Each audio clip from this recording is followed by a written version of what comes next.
So you mentioned that you were obviously in a band. I'd love to know if there was like a concert experience or festival or something that you weren't involved with that kind of gave you your aha moment of like, oh, this is what I'm gonna do because this is the only thing I can do.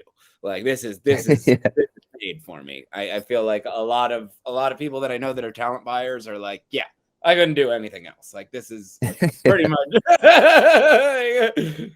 Yeah, I hear you. I think it's again, I love music, so I think if I go way back, I can see it in my head, and I don't know if I could still find it at my folks' house or not, but I remember being 15 or 16 and making my first photocopy like punk rock flyer and like sketching a guy with a mohawk and putting the band names on there and being like, I got in touch with these bands, we rented a building, and now I'm making the poster for it.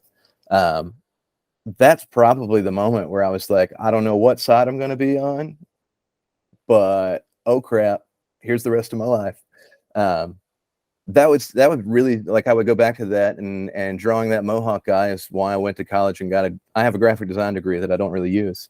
Uh, but I would say that that's where it was like, I always know that it's going to be focused on music and focused on being creative and helping others kind of be their best selves and doing the same thing.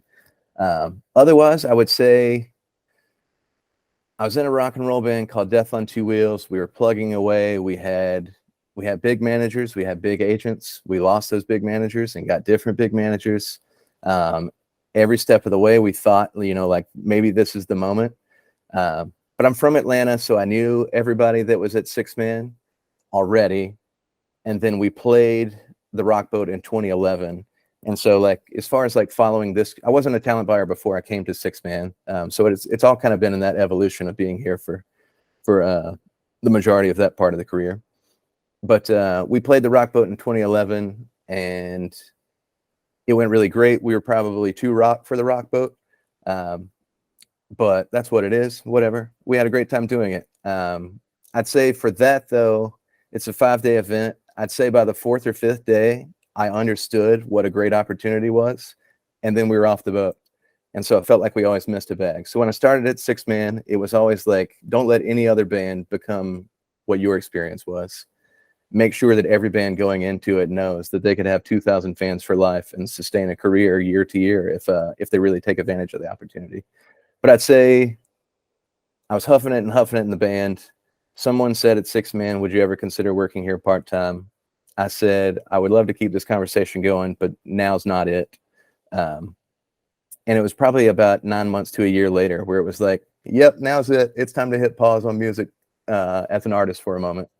And I finished the tour on a Sunday, started at Sixthman on a Monday, and I was a part-time artist relations representative. And that was 8.5 years ago.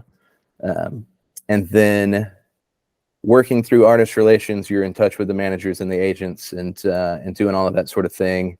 The talent buyer at Sixthman was a college buddy from Georgia State. We kind of reconnected at Sixthman, and 4 or 5 years into my career at Sixthman, we had enough events that he needed help, and I had the rapport with a lot of the people that he was speaking with anyway. So it was kind of a natural transition.